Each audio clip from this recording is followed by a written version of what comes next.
The purpose of this project is to help farmers manage water better on their farms.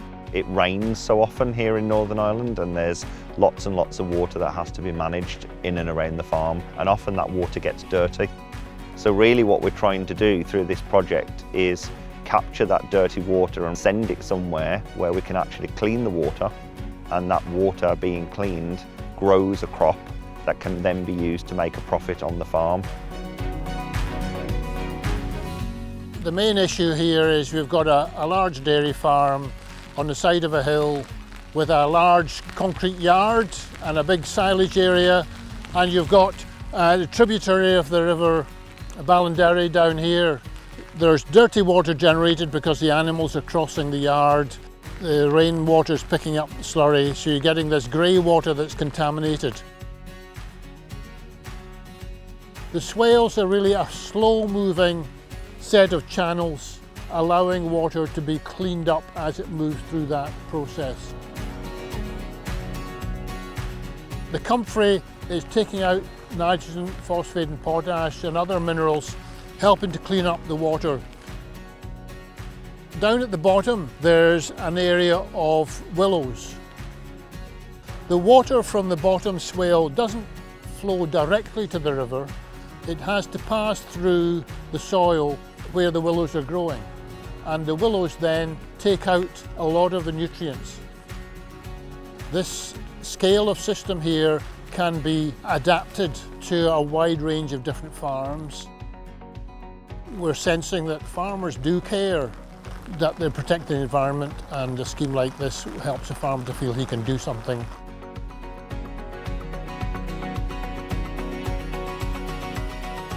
Recently I went to a farm walk held by the Ballinderry Rivers Trust, and they had this really clever swale system to clean all their dirty water, and there was a lot of comfrey and willow there. Comfrey's super simple to grow. You just take a little root cut, and it can be 1 inch to 2 inches in size. Take a spade, open your ground, pop it in, close it up and walk away and forget, and it'll just take off. You'll be surprised. I had seen the value that comfrey could have for me on my farm to manage little areas of dirty water, although that might not have been a major problem for us. It was the value of that leaf that I could continue to harvest, ferment and make a natural NPK product to keep my land fertile. But also I worm farm. Comfrey leaves are a great stimulant to be adding into your worm beds. I thought, well, this is just a great win-win for me. When you see very quickly how worm numbers in your ground can go from 2 per spadeful to 15 to 20 in just 2 years, you know you're doing the right thing. The most important part of understanding nature cycles in your farm is that it is completely all tied together, and the more inputs that you put in, the more you're in a constant cycle of battling nature. I think I learned to take a step back and ask the question, why is the dock growing, instead of reaching for the shelf and buying the product to spray it.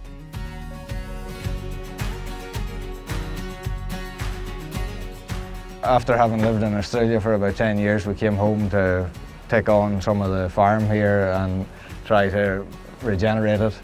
And at the same time, we were always hoping to plant our own garden to feed ourselves and possibly sell whatever surplus we may have.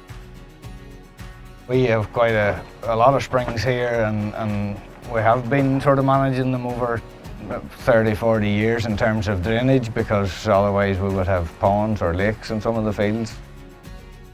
About 2 years ago, we had the frame of this tunnel up, and we decided then that we would bring the spring water from the well down here and through the floor as a thermal heat sink to give us growth over the winter period. We've got about 300 metres of pipe and coiled it right through the floor, and as it comes out here on this other side and generally just trickles. Using the spring water in some way instead of letting it just head off down the river.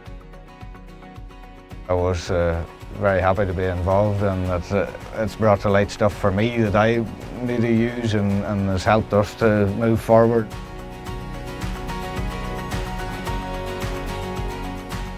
One of our main problems were we had an open silo that was very hard, obviously, to take silage out of in the winter and keep the water from washing the effluent away and collecting it all. We've actually roofed that silo, but on a working farm there's always dirty yards, there's always wash-off. It's very easy for that wash-off to get into the river if you don't manage it. The water wasn't getting away to the river, so it was quite a wet place, so we've now put the system in that wet place. Part of mine is an underground sump with stones in it. Then there's an open shuck on around which flows back into a middle reservoir. St Patrick's Well is down there, and we've now separated yard water and well water. It runs right down. The yard water runs into the system, so we're dealing with less contaminated water, and it leaves the well clean. We have the peace of mind that any yard wash-off has been dealt with. It's not getting into the river now. Your nutrients aren't being lost.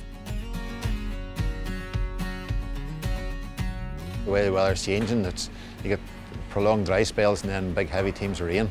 Every farm's different. Maybe flatter ground, you're going to have less problems with runoffs. Because we're on a hill, we'll have more problems with runoff. Our swales, they're basically open swales because that slows the water way down. Your sediment then drops out of it, and then the clean water just keeps moving on. Actually, we put the swales was a wee bit of wetter land. It still was all fenced and you can graze it and all that. But it's a way of just putting another wee bit back into the environment. The particular type of willow that they planted would be a lot more pollen in it for bees and other different insects. So down near the swales there's always that wet area for frogs to spawn, and there's herons and things like that in it as well, and ducks. With that river we have, because there's such a lot of fish spawn and things like that in it, it'll be a total disaster if anything did happen. So it keeps that whole area of the river then clean. It's a reasonable, cost-effective way of doing something for the environment. Ballinderry Rivers Trust has been working with landowners in this area for many, many years. It's important to us as a charity to work very closely with landowners to come up with win-win solutions that benefit their farming business but also benefit the water environment. This project is about making that a reality and also helping to make cleaning dirty water profitable and sustainable for the agricultural community.